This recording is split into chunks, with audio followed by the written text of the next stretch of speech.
Imagine this. It's the spring of 1986. You're 17, standing under the glow of gymnasium lights, your heart racing with the music, the laughter, the glitter of prom night. Everyone's dressed in their best. Tuxedos sharp, dresses shimmering, corsages pinned nervously to wrists. For one night, the future feels wide open. Now picture three teenagers, best friends since childhood. They pose for photos, promise to meet everyone at the diner after the dance, and climb into a beat-up 1980s sedan parked just outside. The night is warm, filled with the buzz of cicadas, the roads quiet under the moon. But by sunrise, they're gone. The car, missing, the friends, never seen again, and the only trace left behind was silence. For weeks, families searched, police dragged rivers, FBI agents scoured highways. But no answers came. Rumors filled the void. Some said they ran away, others whispered of kidnappings, or something far stranger lurking on those rural backroads. 30 years passed. The case grew cold, until a drought lowered the river enough to reveal the rusted frame of a forgotten car. Inside, the evidence stunned even seasoned investigators, and changed everything we thought we knew about that night. But before we begin, let me ask you, if 3 kids from your high school vanished on prom night, never making it home, what would you believe? A reckless accident? A sinister abduction? Or something darker still? Tell me in the comments where you're watching from right now. I want to see how far this mystery has traveled. And don't forget to subscribe, because tonight, we're digging into one of the most haunting disappearances of the 1980s. It was May 23, 1986. A Friday night, the kind that hums with electricity. For weeks, the students of Willow Creek High had been preparing for this evening, buying dresses, renting tuxedos, saving every dollar from part-time jobs to make it perfect. The prom. A night of light, laughter, and promises. You can picture the scene. Balloons bobbing against the ceiling, glitter catching in the light of the disco ball, the DJ spinning cassette tapes that skipped between rock ballads and the latest pop hits. The gym smelled faintly of hairspray and punch, and everywhere there was the nervous energy of teenagers on the edge of adulthood. Among them were 3 friends who had known each other since childhood. Ethan Carter, 17, was the one everyone knew. Captain of the basketball team, tall and charismatic. He wasn't perfect, but he had a smile that made people forgive him for it. His tuxedo was a little too big, the rental shop not quite matching his frame, but he wore it with confidence. Laura Mitchell, also 17, was the dreamer of the group. Quiet, thoughtful, the kind of girl who kept a journal full of poems and sketches. She wore a pale blue dress her mother had sewn, and though she worried it looked too simple, everyone who saw her thought she looked radiant. And then there was Mark Rivera, 18, the Joker, always cracking a grin, always pulling the group into laughter when the silence grew heavy. His bow tie was crooked, his shoes scuffed, but his energy made up for it. The 3 of them had been inseparable since grade school.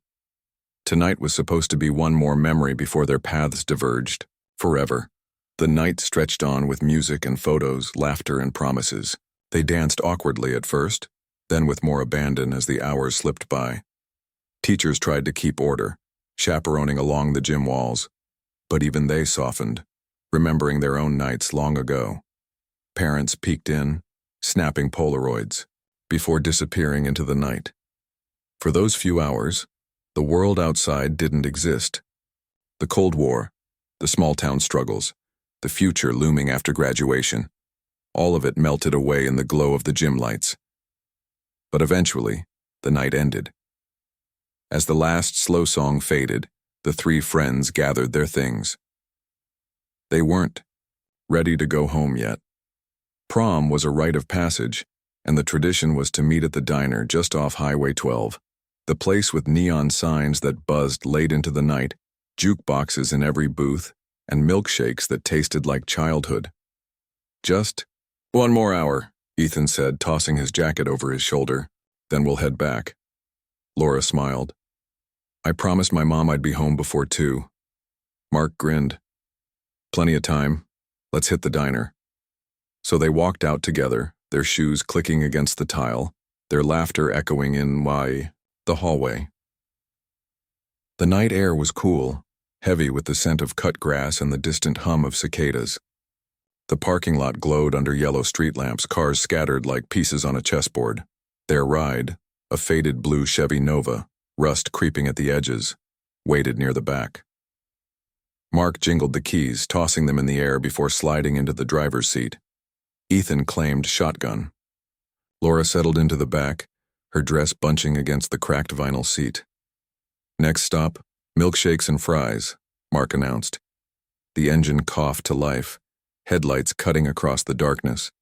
With a squeal of tires, they pulled out of the lot, heading toward the highway. It was the last time anyone at Willow Creek High would ever see them. At the diner, friends gathered in booths, gossip spilling, laughter echoing. They expected the three to arrive any minute. 1 hour passed, then 2. No blue Chevy Nova. By dawn, worry began to spread. In the morning, the families woke to empty bedrooms, dresses draped across chairs, untouched dinners in the fridge, beds still made. At first, they thought the teens had stayed out too late, maybe crashed at a friend's house. But as calls went unanswered and hours stretched on, panic set in. Police were called. The word spread. Search parties gathered. The three had vanished. The local sheriff's department launched a search at sunrise. Volunteers combed fields and woods. Deputies dragged ponds and streams. Helicopters scanned the highways. But there was no car, no trace. It was as if the Chevy Nova had driven into the night and never returned.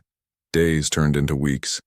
The case consumed the town, flyers plastered on every wall, faces printed in every newspaper, families pleading on TV, "Please, if you know anything, call," but nothing came.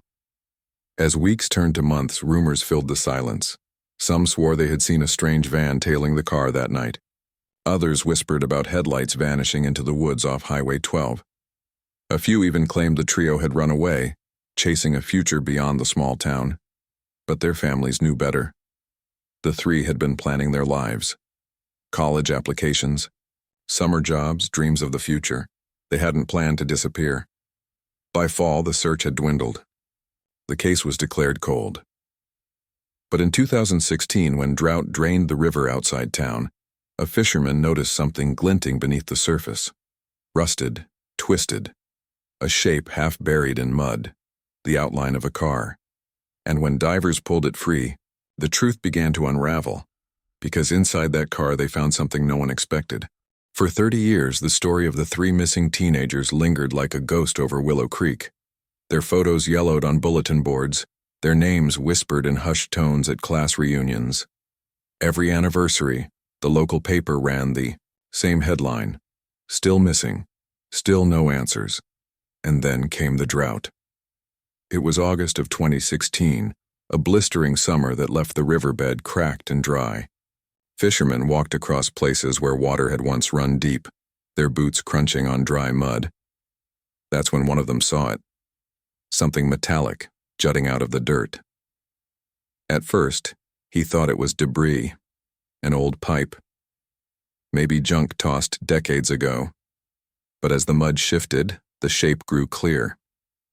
Rounded edges, faded paint, a car, half buried, its body rusted, windows shattered, vines curling through the frame.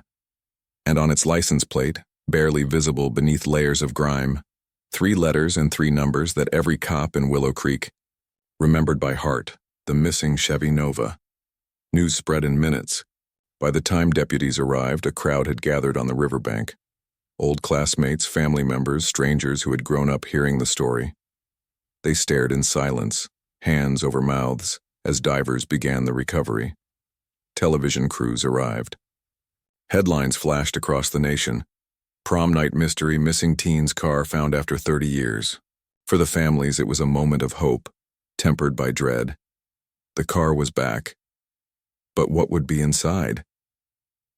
Cranes lifted the rusted vehicle from the mud, water pouring out of its broken frame. Deputies stood by with gloved hands, cameras documenting every angle. When the doors were pried open, the stench of decay filled the air. Inside were remnants of the past: a tuxedo jacket, waterlogged, still folded on the back seat, a corsage, petals blackened but intact, an old cassette tape warped by water, label peeling, but there were no bodies. The car was empty. But wait, if the teens vanished with the car, why weren't they inside? By nightfall, unmarked black SUVs rolled into Willow Creek. The FBI had taken over. They cordoned off the area, erected tents, moved the car under a tarp. Local deputies protested, but they were pushed aside. This was no longer just a county matter. Agents combed the riverbank, scanning the mud for footprints, tire tracks, anything that might connect the car to its final resting place. Their silence was unnerving. Inside the car, agents found more than relics of prom night. In the glove compartment, 3 driver's licenses, laminated, intact, belonging to the missing teens. Under the passenger seat, a set of Polaroid photos, water-damaged, but recognizable. The 3 friends smiling in the car that very night. And in the trunk, something that should not have been there, a blood-stained hammer wrapped in plastic, carefully placed. Though the FBI refused to comment, word leaked. Someone inside the department whispered to local reporters, the hammer didn't belong to the kids, and it wasn't rusted. It looked new. New? After 30 years underwater? The implication was chilling. For the families, the discovery was a knife that twisted deep. One mother clutched her daughter's corsage, sobbing into the pedals. Another father stared at the hammer, his face pale. "They're trying to tell us it was foul play," he said. "But how could that thing look new, unless someone put it there later?" The families demanded answers. The FBI gave none. Rumors exploded. Some said the teens had been murdered, their bodies dumped elsewhere, the car hidden to cover the crime. Others believed the car had been moved years later, planted in the river to mislead investigators. And then there were the whispers of something stranger, because some of the photos found in the car showed details that didn't match 1986, signs in the background that weren't built until years later. But wait, how could photos from 1986 show things that didn't exist yet? Enter Isabella Duarte, a young investigative journalist drawn to unsolved mysteries. She arrived in Willow Creek days after the discovery, notebook in hand, voice recorder ready. She interviewed families, sifted through archives, chased every lead, and when she saw the photos, she froze, because one of them showed the teens smiling in front of their Chevy. Behind them was a billboard advertising a business that hadn't opened until 1992. Impossible, unless the photos weren't taken on prom night. Reporters swarmed the FBI press conference. What was inside the car? Were the bodies found? Is this evidence of murder? The lead agent spoke 3 words. No comment, ongoing investigation. And then they walked away. The silence was louder than any answer. Fishermen began whispering that the river wasn't just a place where the car was dumped. They spoke of nights when the water glowed faintly, of sudden chills in the air, of voices carried on the current. Locals swore the car hadn't been there before 2016. They had fished that stretch of river for decades. They would have seen it. So how had it appeared now? Weeks later, divers returned to the river to scour for more evidence. At 2 a.m., one surfaced in panic, ripping off his mask, eyes wide with terror. "There's something else down there," he gasped. "Not just the car, rooms, walls, like a building under the water." And when he was pulled onto the boat, clutching mud in his hands, he whispered one final word. "Names. I saw their names written on the walls." You hear it before you see it. The diver's ragged breathing through the regulator, the slap of water against the boat, the hiss of air as he tears off his mask. "There are rooms down there," he says, voice shredded by panic. "Concrete, corridors, and names." The word hangs over the river like fog. Names, not graffiti, not river trash scrawl, names carved into walls that shouldn't exist. And you ask the question everyone asks in a moment like this: if there are walls under the river, who built them, and why did they carve those names? By dawn, the river is no longer a river. It's a perimeter. Yellow tape, floodlights, black SUVs parked nose to nose along the bank. You watch agents in dry suits slip beneath the surface, lines tethered to their belts like umbilical cords. The town gathers at the edges, hushed, clutching coffee cups and old memories. The sheriff paces, jaw set. Reporters angle for a shot, lenses tracking every movement. Somewhere inside one of those SUVs, a radio crackles and the words float across the water. Grid sweep complete. Multiple voids. Confirm structural features. Voids, not boulders, not drowned tree stumps. Voids, spaces, man-made. But wait, if there are man-made rooms beneath this bend, why are there no blueprints in the county archives? Why did no one remember building them? You stand shoulder to shoulder with families who've stood shoulder to shoulder for 30 years. A tablet flickers to life as a drop camera feeds up from the darkness. Grainy green tones, a slow drift of silt like snow in a dead world. The light catches on rebar, concrete, angled corners too straight to be natural. Then the beam glides across a wall and stops. Letters, shallow grooves, gouged with something sharp. Ethan, Laura, Mark, below them. Prom 86, the mother beside you presses, both hands to her mouth. A sound leaves her body that isn't a word. It's grief given shape. The feed wobbles as someone on the line curses and steadies it. The camera pans. There are more names, not just 3. Columns of them. Years. Initials. Some carved deep, some only scratched. An archaeology of absence. The diver topside whispers, "Who writes underwater?" He has the wrong question. The right one is worse. When were they written? By afternoon, a local historian stands on the bank with a stack of photocopied maps. He points at the oldest survey, a faint line where the river kinked 80 years ago, a mill that collapsed in the 1940s, a culvert poured in the early 60s and later abandoned. Foundations, sure, he says, shrugging. But not this. Nothing. This extensive. Not rooms, he taps another map. And not here. The coordinates don't match. The river has not moved enough to swallow what the cameras show. Someone built something where no records say anything should be. But wait. If it isn't on paper, was it never meant to be found? You meet her on the gravel. Isabella Duarte, the journalist who has made a life out of standing at the edge of the unknown with a recorder and a spine of steel. She flips her notebook, shows you a photo she took off the monitor. The carved names again. The letters knife clean despite decades underwater. Concrete shouldn't hold edges like that after 30 years, she says, not in moving water. She has a second photo, a close-up of the lower left corner the divers almost missed. At first it looks like nothing. A stamp. A partial emblem. Then the letters sharpen in your mind. S-P-R-M. Think it says seraphim? She asks. You've heard the word whispered already, thick with rumor and smoke. You want to tell her no. You want this to be a simple story of a car in a drought. But stories like this are never simple. Because just when you think the river has given up its quiet, it begins to speak. The third dive team follows the camera through a slit in the wall, an intake or exhaust, wide enough for a man to squeeze through. Their lights spill into a corridor sealed on both ends by reinforced doors. The river presses against one side like an animal, the structure groaning. Hold! A voice crackles over comms. Listen. Through the speaker on deck, a faint, rhythmic tick, then another. Not mechanical, not random. 3 taps. A pause. 2 taps. Could be shifting, a second voice says. Or it could be a pattern.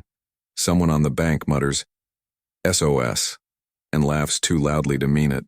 The mothers do not laugh. They arrive with boxes, shoeboxes of Polaroids, yearbooks, the prom program with cursive font, and a theme that feels like a punchline now. A night to remember. On a card folded into a purse's lining, a doodle appears. Wavy lines, a heart, 3 initials, and beneath them, a tiny rectangle with a circle inside. Laura drew that on the bus once, her mother says. Said it was a vent. A vent. Under a river. Drawn months before she vanished. But wait. How did she know a vent like this existed? Evidence techs catalog the car under a white tent. Most of what they find is what you would expect: water ruined. But a cassette from the glove box holds together long enough to pull a hiss of sound. A radio jingle. Laughter. Mark's voice. "Hit it, DJ." Then the click of a turn signal. A curve in the road. The hiss grows. A low hum creeps in like a second. Engine. "Do you hear that?" Ethan asks. Another voice, Laura. "It's coming from the water." Silence. A faint, high ring, like feedback or a tone just at the edge of hearing. And then the tape chews itself to ribbons. By nightfall, the town's theories crawl out of their cages. It's an old civil defense shelter. They funneled kids off the road for drills that went wrong. It's a smuggler's tunnel. The names are a sick ritual. It's a government site, same as the ones you hear about out west. They study places where things slip. Slip. The word feels wrong in your mouth, but it fits the feeling you had when the camera panned those names, like letters out of time, carved in a room that does not obey the rules of river and ruin. And just when you think it can't get stranger, a deputy makes a mistake that changes everything. He texts Isabella a frame from the second corridor, apologizing even as he hits send. The image is off level, the light flared. But in the center, where the silt thins, you see a metal placard bolted to concrete, a triangled wing logo. Beneath it, no WC-12. To the right, stamped in neat black type. Access, restricted and under. That hand scratched with something hard. They didn't let us out. The deputy loses his badge by morning. The photo does not disappear. Once a river starts talking, it does not go mute because a man lost a job. She holds the press conference in a wind that smells like algae and iron. Her face is gray with exhaustion. "We have located a submerged structure near the vehicle recovery site," Sheriff Monroe says. "Our priority is safety. We ask the public to stay back." A reporter shouts, "Is it tied to the teens?" "We are exploring all possibilities." "Is the FBI in charge?" She swallows. "We are working in partnership." You don't need to be a lip reader to see the words she doesn't say. Partnership tastes like surrender here. Miles away, the drought exposes more than riverbed. In a curve where the water once ran swift and black, children pick through bottle caps and horseshoes. One of them drags up a galvanized sign from the muck and calls his mother. The letters are flayed by rust but legible. No public access beyond this point. And in the corner, stamped as if by a catalog order, Seraphim Supply. The sign should be a coincidence. You wish for it to be. But the river won't stop. He insists on going back. You watch him sit on the gunwale, mask in his lap, knuckles white. "I didn't imagine it," he mutters. "Those names are real?" But the room changes when you look. Way. He drops in. The fish scatter. Bubbles arrow upward. The line spools. Minutes stretch. Your mind invents shapes in the shadows under the trees until the rope twitches twice. His signal. When he surfaces, he's holding something, arms straining with the weight. Techs haul it over. A sealed metal tube, ends gasketed and intact. A valve like a submarine's breath. The paint is scoured but not gone. You see 12-message canister. A hush drops over the bank. Someone whispers prayers. Someone else whispers, "Open it." They do under a tent, gloved and slow. A hiss of pressure like a sigh. Inside, a coil of wet paper that is not wet at all. The inside of the canister is bone dry. The first sheet unfurls under tweezers. Blocky handwriting. "We are 3. We can hear you."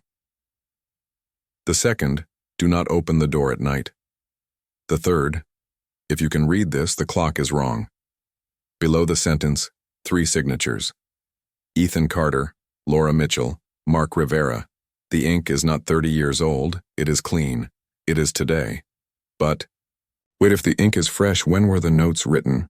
A physicist from the State University arrives with instruments that look like they were stolen from a spaceship: fluxgate magnetometers, EM spectrum analyzers, a homemade rig that hums at frequencies you feel in your teeth.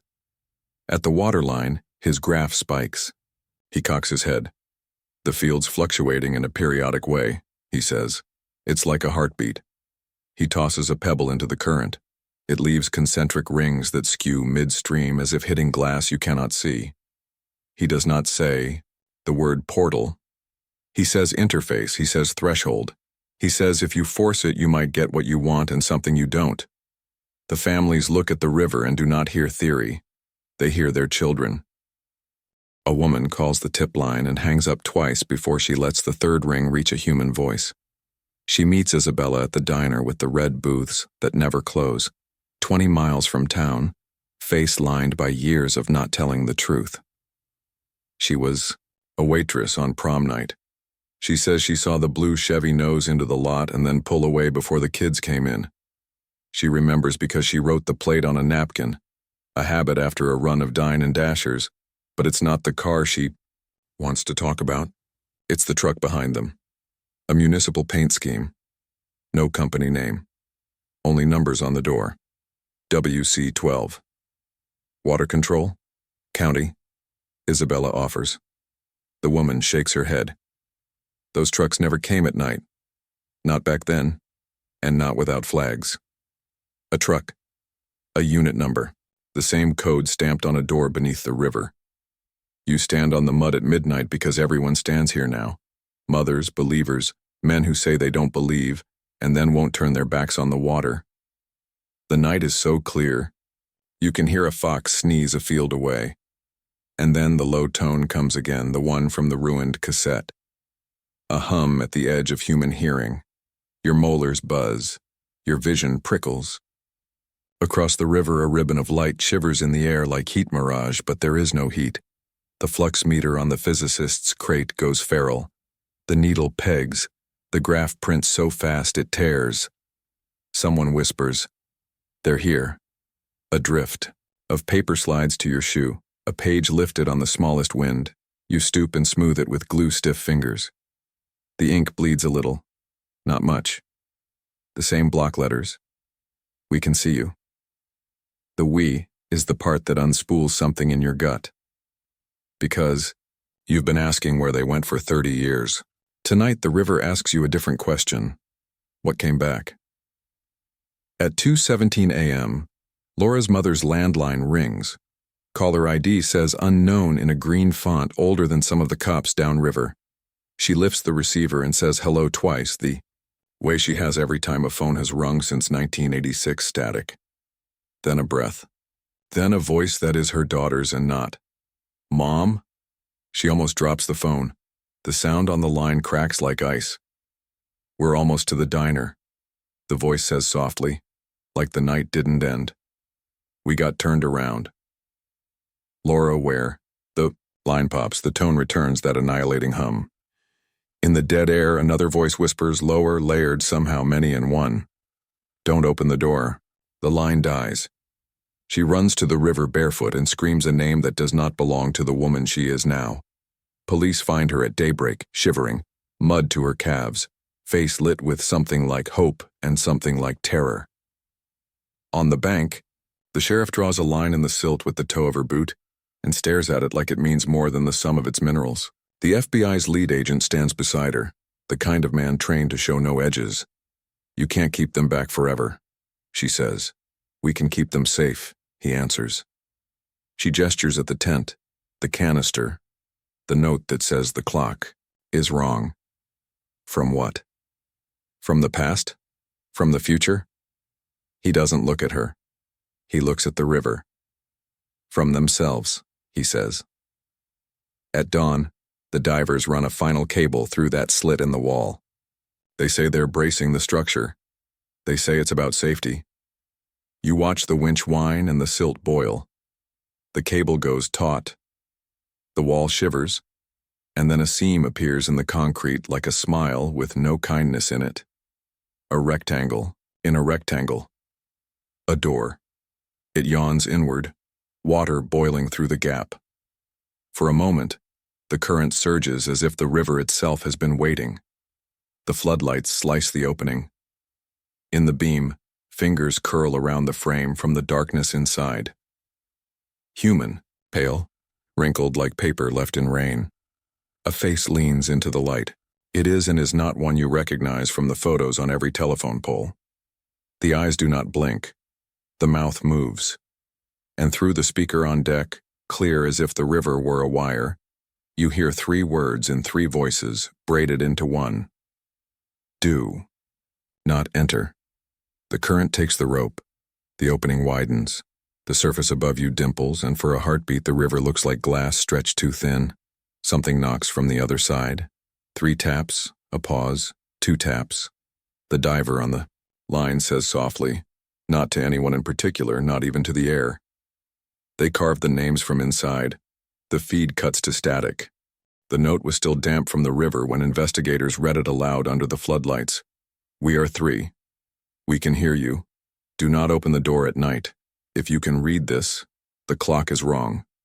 The words echoed across the camp like a curse. Families clutched each other. Reporters scribbled until their pens broke. And agents, stone-faced, carried the canister into a black SUV and slammed the door shut. But the words lingered. The clock is wrong. What did it mean? He should have refused another descent. His eyes were bloodshot, his hands trembling from the cold that clung to him even hours later, but he insisted. I have to go back, he muttered, voice thin. The names weren't the only thing. The room, it moved. They strapped the line, checked the gauges, and watched him vanish again into the black. Minutes later, the monitor flickered. You saw the walls again, concrete, slick with silt. But something was different. The carved names were gone. In their place, new ones. Your stomach dropped as the camera focused. Ethan, Laura, Mark, and below them, today's date. But wait. How? Can walls underwater carve themselves overnight? Sheriff Monroe stood by the water, her face drawn tight. She wanted to believe the FBI had control, that this was just an anomaly, a trick of erosion. But the notes, the voices, the names, none of it fit the world she knew. She pulled Isabella aside. They're not telling us everything, and I can't stop them. Isabella's recorder clicked on. Then why not tell me? The sheriff hesitated. Then she whispered, because if you print this, you'll end up on the wall too. By nightfall, the families had had enough. Mothers and fathers gathered at the riverbank, candles flickering in their hands, voices raised in desperate prayer. Open it, one mother screamed. If they're alive, let them out. The FBI agents held their line. No one crossed.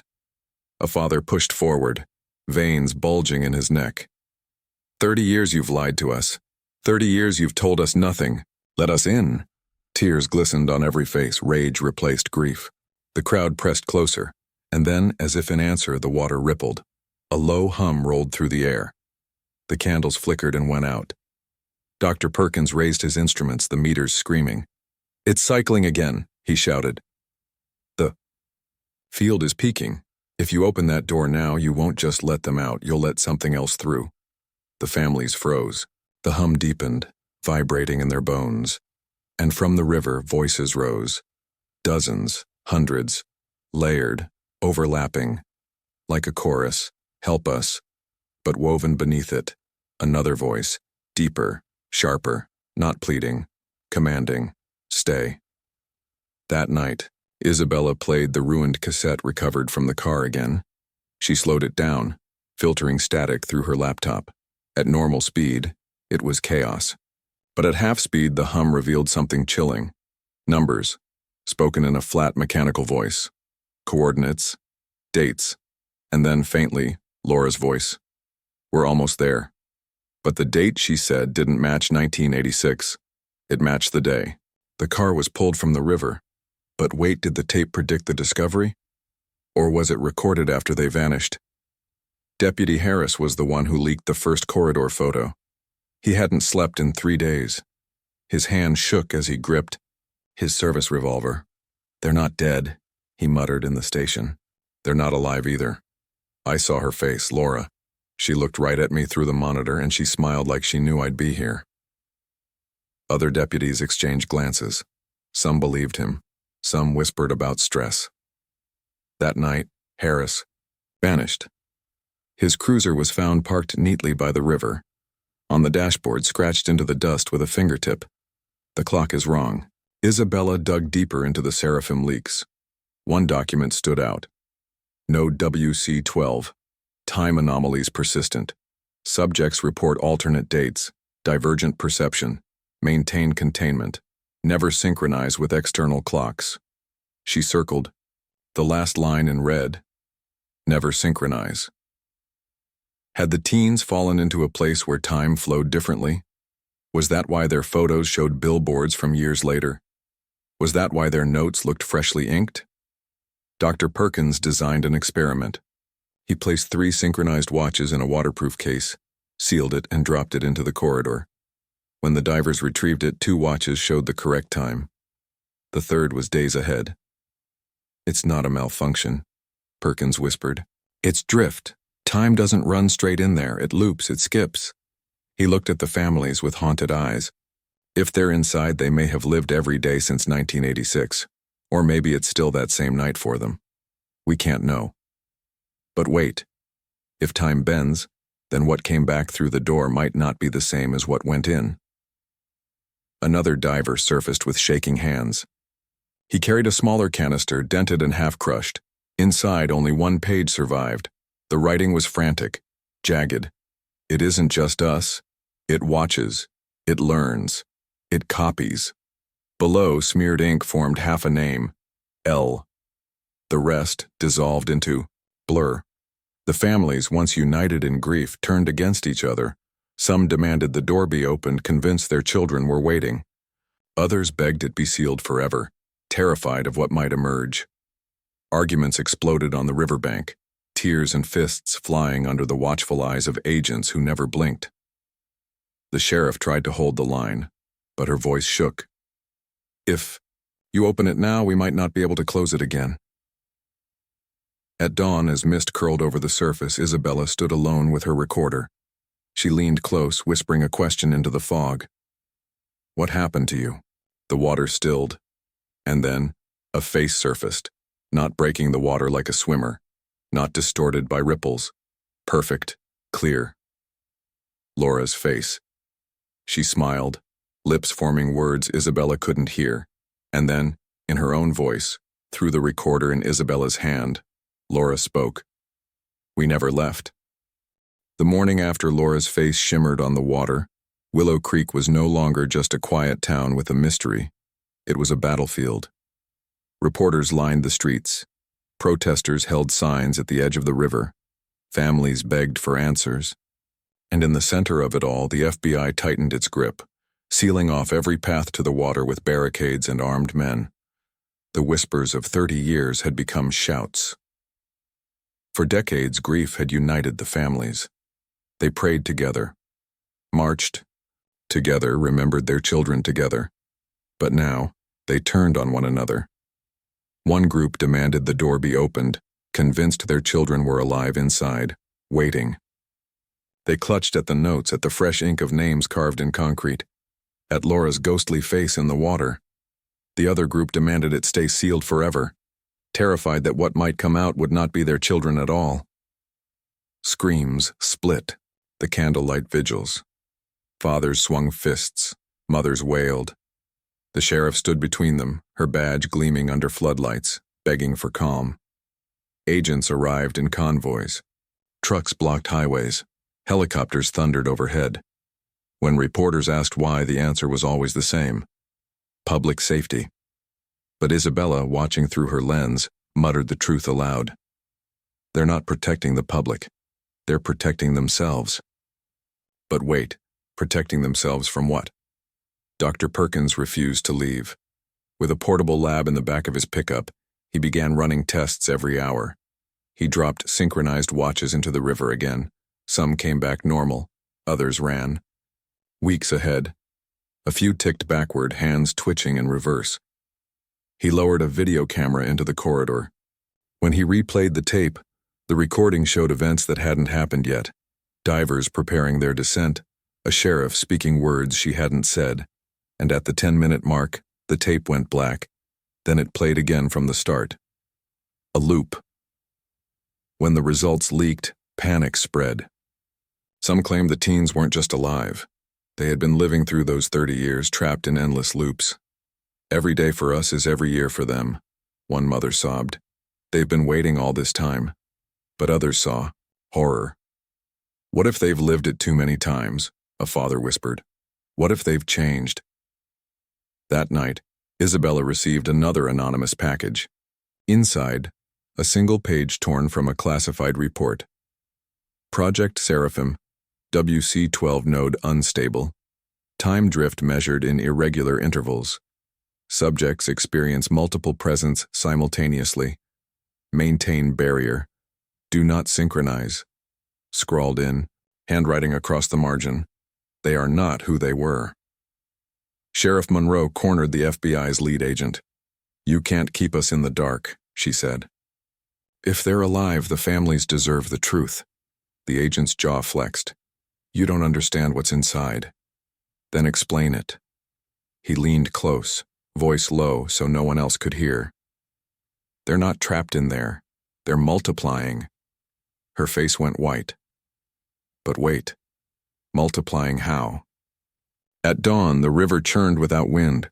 Lights danced beneath the surface, blue, green, pulsing like veins. A boy skipping rocks swore he saw 2 moons reflected in the water. A fisherman dropped his line and reeled up something impossible. His own watch, the same one he had lost in 1993. Still ticking, still warm. The town trembled. The families demanded again, "Open the door," and the FBI shouted back, "No one enters." By July, Willow Creek swelled with strangers, activists, conspiracy theorists, journalists chasing the story. The riverbank became a siege ground. "Let them out," read one banner. "Seraphim cover-up," read another. The FBI faced them with rifles and silence. And then, in the middle of it all, a voice cut through the chaos. A teenage boy's voice, high and terrified, carried on the wind. "Help me!" Every head turned. The cry came from the water. Against orders, a volunteer diver slipped into the river that night. He strapped a camera to his chest, whispered a prayer, and vanished beneath the surface. For 10 minutes, the feed was murky. Then shapes appeared, corridors, doors, the carved names again. The diver's breathing quickened.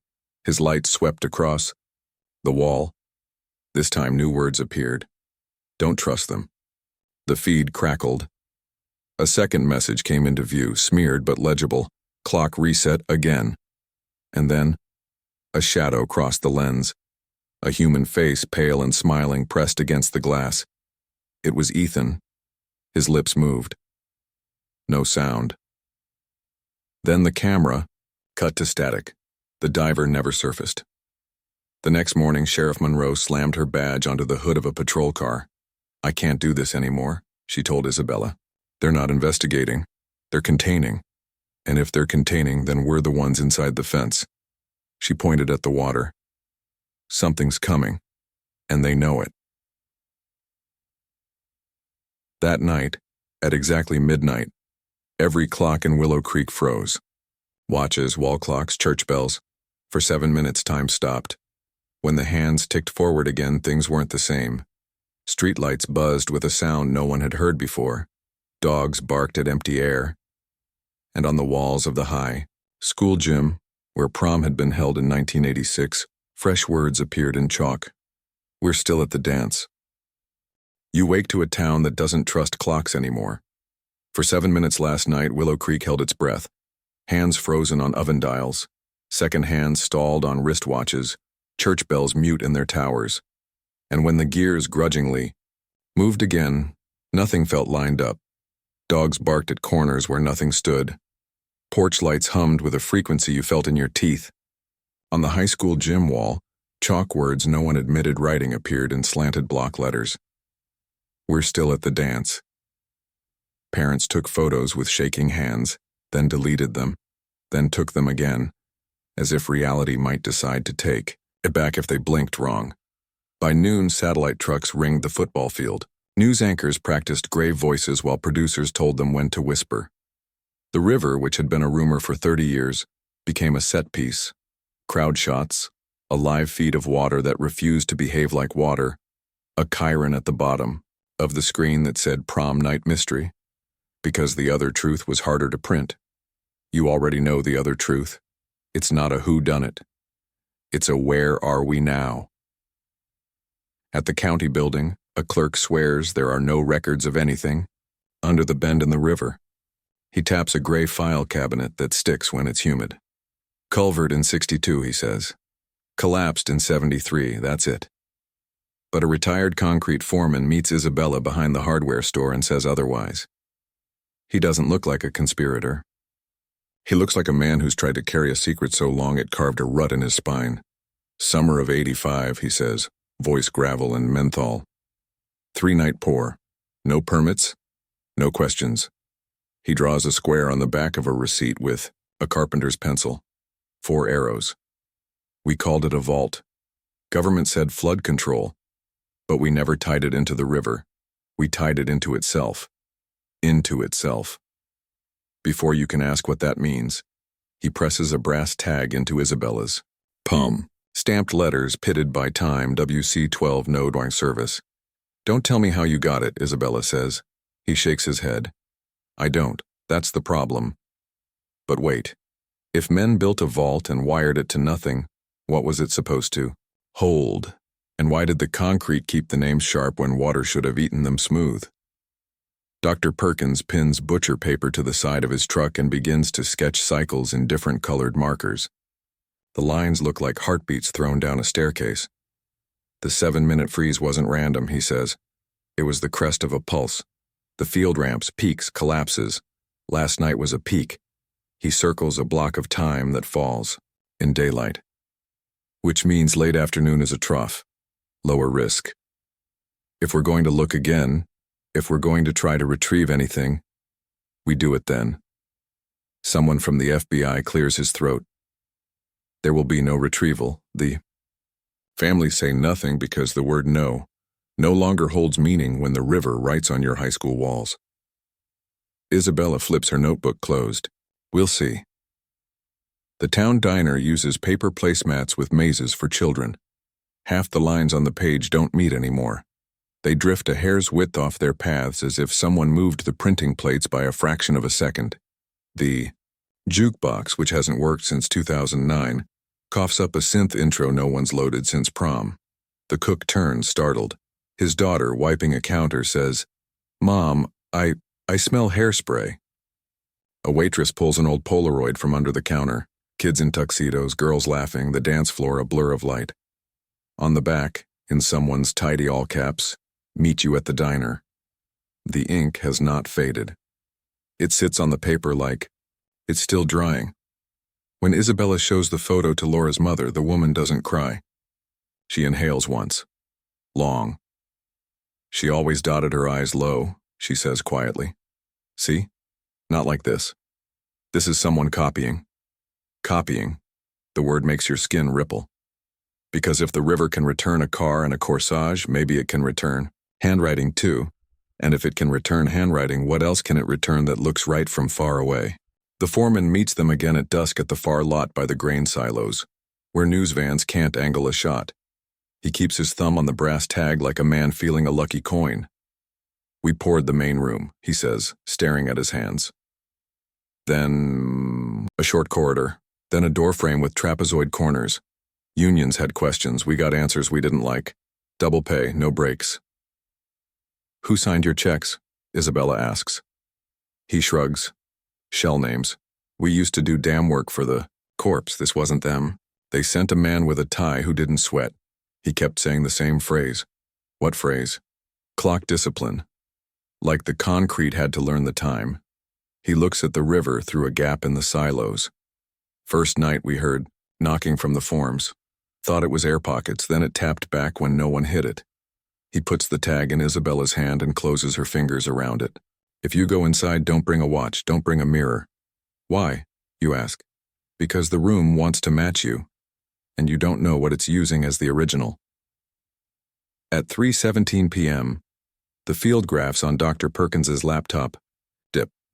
He nods once and a cable team lowers a new drop camera. This one's tethered to a crank you could lift an engine with. Perkins talks low. No human entry. We bring the world to it, not the other way around. The camera slides through a slot in the concrete.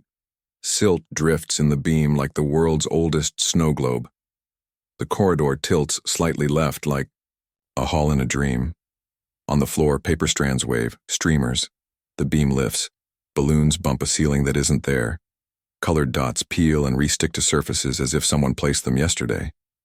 That's the gym decor, a teacher whispers. We use those exact patterns in '86. The camera swings on its tether. 3 silhouettes unstick from a wall and become people in the light. You know those shapes. Your brain tells you before their faces do. Ethan, Laura, Mark. They don't look like ghosts. They look like teenagers mid-blink. But their feet are too still.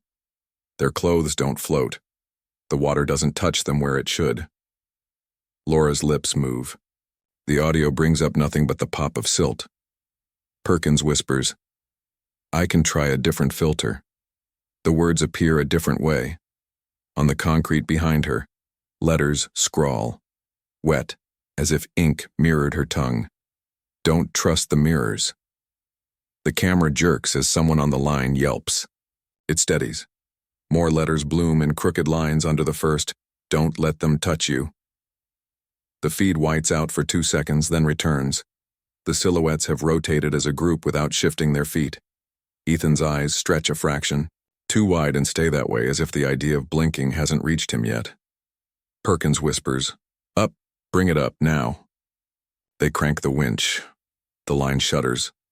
The silhouettes don't move but seem closer anyway. The feed cuts to gray. When the camera breaches, something rides up with it, caught in the cage like a fish in a trap. A corsage. Pale flowers. The stems wet. The petals unwilted. Laura's mother doesn't reach for it. She says, her flowers were pink. These are white. If the river can return a thing almost right, what happens when it returns a person? At sunset, patrol radios spit a song that hasn't charted since '86. No station claims it. The DJ's patter overlays it in tinny bursts. Couples. Choice! Make it a night to remember. The sheriff's handset shrieks, then clears. A boy's voice rides the carrier wave. You've heard it on tapes. You've heard it in mother's stories. You already know the 3 names it could be. Car's fine, the boy says. Got turned around. Then, like an afterthought delivered from a long way down a hallway, he adds, don't tell the other us. The line dies. A deputy swears, once softly. They stand in a knot, radio silent, faces pale in the amber light. What did he mean? The sheriff asks. Perkins doesn't answer. You see him do the math. Drift, loops, multiples. You don't want him to finish. It happens at 4:02 p.m. on a day that tastes like metal. The river looks ordinary until it doesn't. A ripple runs upstream against the current, a crease in the world like someone smoothing a sheet. On the far bank in the shallows where the water barely covers your shoes, a figure stands. He wears a tuxedo jacket you recognize. The sleeves are a hair too short. Mud kisses the cuffs. His hair is wrong for this century. He turns when the crowd gasps. Mark. Mothers break into a run. Agents shout. The sheriff raises both hands like someone trying to hold back a tide. Perkins steps forward without knowing he has, mouth open on a word he hasn't picked. Mark smiles. It is a perfectly learned gesture. It lands in the wrong place. We made it to the diner, he says. His voice is 14 radios layered into one. It seems to come from his chest and from the water at the same time. Laura's mother shakes her head. Mark, where is she? Where's Laura? He tilts his head. The motion stutters halfway, then completes. We are 3, he says, and for an instant the outline of his shoulder isn't 1 line but 2, nested. A father moves closer, palm out. Son, take my hand. Mark's smile widens like someone told him that's what he should do. He steps. The water clings to his shoes as if it doesn't want to let go. He lifts his hand. Perkins shouts, no contact. Too late. Skin touches skin. The father screams, not from pain, from recognition flipped inside out. The air around their hands shifts a fraction, like heat above a grill. When Mark lets go, the father's palm bears 3 half-moons, not bruises, not burns. Impressions, as if someone pressed time against him and it stuck. Mark looks down at the prints like he's examining a specimen. "Don't let them touch you," he says in a different cadence, Laura's cadence, then looks up as if remembering he's supposed to be one person. He adds with Mark's lopsided grin, "We're okay." Agents move in. The sheriff puts herself between the boy and the barrel of a rifle. "Stand down," she snaps, a human voice in a machine field. Mark's eyes skate past her to the water. His pupils dilate. He says, soft as tidewater, "The clock is wrong." Then he unspools. Not flesh-tearing, not a horror show. He becomes something that looks like the idea of a person flattening, like paper re-wetting, like a photograph dissolving into its chemicals. The tuxedo collapses empty. The water lifts and swallows what's left with a sound like a vinyl record, catching a needle. Someone sobs like a prayer broken in half. Someone else vomits into the reeds. Perkins leans on the sheriff's car and puts his head against the roof. The metal hums under his skull. If that was a return, it was a rehearsal. And rehearsals aren't the last time you run the show. That night, Isabella's room at the motor court looks like a crime board built by a poet. Photos, strings, maps with pins at international latitudes no one wants to say out loud. In the center, 4 copies of a single page, each highlighted in a different color. Project Seraphim, WC Series clock. Discipline, maintain independent timing. Never align with external markers. Mirror protocol, reflective surfaces trigger mimic cascade, cover or remove. Contact protocol, no skin-to-skin outside controlled windows. Transfer risk, state contamination. Subject status, multiples probable. Extraction suspended. In the margin in someone else's hand, scribbled angry, "You didn't forget, you hid it." Isabella doesn't sleep. She writes. She circles mimic cascade until her pen tears the paper. At 2:11 a.m., her radio scanner spits. Laughter. A DJ voice from a gym that isn't a gym anymore croons. Last dance, last chance. The temperature in her room drops 4 degrees in a minute. Her tape recorder clicks on by itself and captures a whisper she will play for the families and then wish she hadn't. We never left. By morning, the perimeter doubles. A federal announcement cites hydrological instability. The families hear, "We're building a fence you can't climb." The sheriff stands with a bullhorn and a bruise of sleep under each eye. "No one goes near the water," she says. "No one." Isabella asks her off the record, "When do you stop being the sheriff and start being a mother?" The sheriff's jaw works. She doesn't answer. You can feel the decision coalescing like storm pressure in her chest. She will choose, and it will not be for her job. At 3:17 p.m., Perkins's graph dips. The trough opens like a mouth waiting for a word. Against every order, the sheriff nods once to the cable crew. Camera, in. The feed stutters, then slides, into the hall. It doesn't look like water down there. It looks like air wearing water as a costume. Confetti drifts without sinking. A paper banner unfurls along the top of the frame in block letters. "A night to remembereth in Laura." Mark stand again in a doorway that wasn't a doorway yesterday. They look right at the camera. Not through it. At it. Laura lifts her hand. The same way she did when she asked to cut in line for the photo booth 30 years ago. Words ink themselves on the wall again, but this time the letters write themselves backward, as if you're seeing them in a mirror. "Do not open this door." The camera operator swears softly.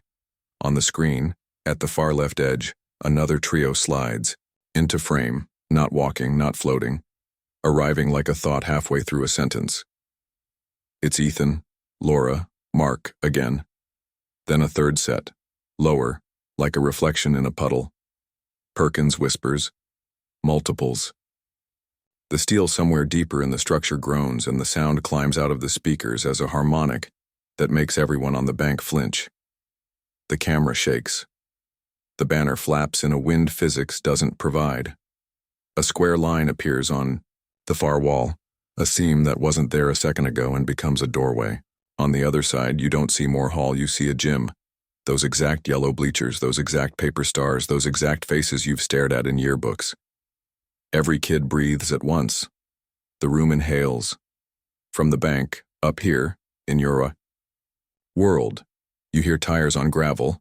You turn as headlights nose out of the trees 30 yards upriver where no road exists. A blue Chevy Nova idles into sunlight like it never learned the word rust. The windows fog from the inside. The radio plays a song that charted 30 summers ago. The passenger window slides down 4 inches. Laura's voice comes out like it has always been here. Don't let us in. The camera feed blanks. The Chevy's engine ticks twice, and every clock in Willow Creek jumps ahead 7 minutes on its own. By the end of that week, Willow Creek wasn't just a small town anymore. It was the center of the world. News anchors camped on folding chairs by the river, makeup caked over sleepless eyes. Helicopters hovered overhead, their blades beating like war drums. And in every diner and living room across America, the story played on loop. Prom night mystery. Car reappears after 30 years. Families claim teens alive inside submerged structure. FBI silent on Project Seraphim. Everyone wanted an answer. No one was ready for the one they got. The Chevy Nova had appeared where no road existed, headlights burning through a mist that wasn't weather. At first, people thought it was a stunt, maybe a replica, maybe planted by conspiracy theorists. But when investigators got close, the details stopped their hearts. The odometer read exactly what it had in 1986. The glove box still held a folded prom program. And the cassette player, jammed with a tape that hadn't been made in decades, played the same song on repeat. Time after time. The car was warm. The engine ticked. And inside, condensation fogged the windows, as if someone had just breathed against the glass. But when the doors were opened, the seats were empty. Families sobbed, clinging to one another. Protesters surged forward, chanting, "Open the door! Open the door!" Agents shouted, rifles raised. The sheriff's deputies held the line. Chaos exploded under the summer sun. And through it all, the Nova's radio kept playing, crackling, looping the chorus again and again. If you're lost, you can look and you will find me. But wait, the car wasn't empty. Not really. Wedged between the seats was a Polaroid. Fresh. Colors sharp. It showed Ethan, Laura, and Mark, standing outside the same diner they had promised to visit in 1986. But the details didn't match. The diner's neon sign in the background had a slogan it didn't adopt until 2002. A pickup truck sat parked nearby, a model not released until 2010. The teens hadn't aged a day. The world around them had. Dr. Perkins stared at the photo with hollow eyes. "They're not traveling through time," he whispered. "Time is folding around them. Every moment is accessible at once. They can step into 86, into 2002, into now and still be the same age." He rubbed his temples. "But they're not alone in there. Something else is moving with them. Maybe through them." Families demanded entry. They begged. They screamed. They swore they'd storm the barricades if the FBI didn't let them through. At last, under crushing public pressure, the FBI agreed to a controlled attempt. 2 divers. 1 cable-mounted camera. A line of armed agents standing by. As the divers slipped into the river, mothers held hands whispering prayers. Isabella's recorder clicked on. The feed showed the corridor again, the carved names, the balloons that never deflated. And then, at the far end, 3 figures. Ethan, Laura, Mark. They stepped forward as if they'd been waiting, their eyes fixed, on the lens. Their mouths moved. Words smeared themselves across the wall behind them. "Take us home." But wait. What came out wasn't them. Not exactly. With ropes tight and lights blazing, the divers guided the figures toward the opening. For a moment, everyone believed it. Mothers gasped. Fathers fell to their knees. But as the first hand broke the surface, reality cracked. The skin was too smooth, like porcelain stretched thin. The eyes blinked out of rhythm, as if learning how. And when Laura's double opened, her mouth 3 voices spilled out in unison. "We are 3, we are many," the crowd screamed. Agents opened fire. Bullets tore into water and concrete. The doubles convulsed, not bleeding but rippling like reflections on glass. And then, as quickly as they had come, they dissolved back into the river, leaving nothing but foam. The sheriff shouted for calm, the families wailed. Reporters trampled over one another to capture every second. But what haunted everyone most was not the failed return. It was what the doubles had whispered before vanishing. "The clock is almost reset." That night, Isabella received another leak. This time, not a memo, but a video.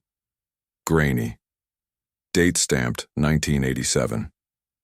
It showed a different site, a different door, a different group of returned subjects. They looked human. They smiled. They spoke, but their reflections moved half a second out of sync. The final frame froze on a single word stamped across the bottom of the screen: Seraphim. But wait, if Seraphim sites existed elsewhere, how many more doors had been opened? Sheriff. Monroe gathered the families in the town hall. She set her badge on the table and pushed it away. "They won't protect us," she said. "They're protecting whatever is inside." A mother stood. "Then what do we do?" The sheriff looked at the river through the window. "We find a way in ourselves." The next morning before dawn, a scream split the air. Laura Mitchell was standing in her parents' yard. Her prom dress was dry.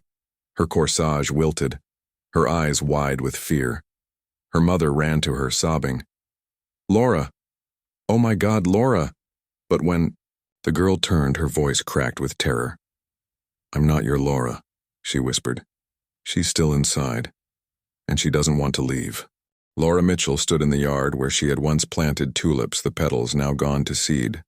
Her dress shimmered faintly under the porch light, 30 years out of fashion. The corsage on her wrist had browned, its petals falling apart. Her mother's arms wrapped around her like a drowning woman clutching driftwood. But the girl didn't hug back. She stood stiff, eyes darting, lips trembling. "I'm not your Laura," she whispered again. And the world broke a little more. Neighbors poured out, gasps and sobs filling the humid night. Flashlights caught the sequins of her gown, the shine of her shoes. Sheriff Monroe pushed through the crowd, her hand trembling on her holster. "Where did you come from?" The girl's gaze snapped toward her. For a heartbeat, her pupils split. One staring at the sheriff, one staring past her. "She's still inside," the girl said, "but she doesn't want to leave." The words hit like ice water. Mothers staggered, fathers cursed under their breath, and then the girl began to hum, low, familiar, the prom's last song. Within minutes, black SUVs screeched into the driveway. Agents dragged the girl away, ignoring the screams of her family. "She's my daughter," her mother wailed. The agent's voice was cold. "She's evidence." Isabella's camera caught everything. The lights, the tears, the rage. By morning, the footage had gone viral. But wait, the girl wasn't the only one to come back. Reports poured in. A boy in a tuxedo was spotted walking the train tracks at dawn. A girl in a blue dress knocked on a stranger's door, asking for directions to the diner. 3 teens were seen standing at the edge of the woods, motionless, watching, until they faded into mist. Every sighting described the same thing. They looked real until they didn't. Until the smile stuck too long, or the eyes blinked out of sync, or the voice doubled. The multiples weren't just in the river anymore. They were in Willow Creek. Another leak surfaced, this time a full briefing memo from 1986, Project Seraphim, Node WC12 status, active anomaly. Subject retention rate, 3.3 confirmed. Phenomena, duplication, time displacement, mimic cascade, containment directive, prevent synchronization. Do not allow subjects outside node. Do not permit family contact. Risk assessment. Threshold breach likely if barrier fails. In the margins, handwritten in red ink, It's not about keeping them in. It's about keeping it out. The memo was the breaking point. Families stormed the barricades, their grief turned to fury. They threw rocks, shouted names into the water, begged their children, real or not, to come home. Sheriff Monroe stood with them, her badge long forgotten. If they won't let us in, we'll go ourselves. The FBI raised their weapons. For a moment it looked like blood would spill, and then the river itself intervened. The water stilled, reflecting the night sky like a mirror. And then it rippled, not outward but inward, as if something beneath was pulling the world inside out. From the reflection of the gymnasium ceiling, figures emerged, dozens, scores, teenagers in prom clothes, frozen mid-dance. Balloons drifted overhead. Music echoed faintly, though no speakers played. They moved like a looped film, spinning, laughing, then spinning again. But when they lifted their heads, every face turned toward the shore, and every mouth spoke in unison. Don't let us in. But, wait, if they begged to stay inside, what was trying to get out? Another canister washed ashore, inside a single scrap of paper. We're still at the dance, it's safer here, don't trust the ones that left. Signed by 3 names. Ethan, Laura, Mark. The ink was fresh. The anomaly pulsed again. Clocks. Froze. Then lurched forward. The Nova reappeared at the river's edge, headlights blazing, radio screaming static. Its trunk popped open with a metallic shriek. Inside lay dozens of Polaroids, each one showing the 3 friends at different diners, gas stations, highways, some decades old, some impossibly new. But in every photo, shadows loomed behind them. Not human, not whole. Sheriff Monroe raised her voice above the chaos. This isn't about rescue. This is about survival. If they step through, we don't know what else follows. Families sobbed, torn between longing and terror. Agents barked orders. Protesters shouted conspiracy. And Isabella? She turned her camera toward the lens and asked the question. No one dared. What if they never disappeared? What if we did? At midnight, the town's speakers crackled. The same prom song played, warbled but clear. Time after time. From the water, 1,000 voices rose. Not in pain, not in anger, but in perfect harmony. Help us. The reflection of the gym shimmered. The dance continued. And for one terrifying heartbeat, you felt the pull, the invitation to join them, to step through the mirror, to vanish. So what really happened that night in 1986? Were Ethan, Laura, and Mark victims of a government experiment, survivors trapped in a time loop? Or were they simply copied, replaced by something that wears their faces but isn't them at all?